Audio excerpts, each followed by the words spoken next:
анан шайлоого барасыздарбы 27 февралда? Албетте барабыз. Былтыр бардыңыз беле? Барганбыз. Жылда эле барабыз биз. Добушту кимге бердиңиз эле? Чынын айтсам мен кандидаттардын арасынан эч кимди тааныган эмесмин. Баарына каршы деп берип болдум. Бирок бул жолу да сөзсүз менин голосум сиздерге кетет. Рахмат, чоң рахмат. Анда буюрса да көрүшөт экенбиз.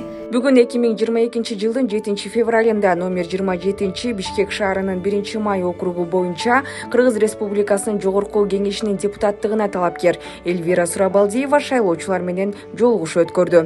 Жолугушуу учурунда талапкер өзүнүн программасына кыскача токтолуп, шайлоочулардын суроолоруна жооп берди.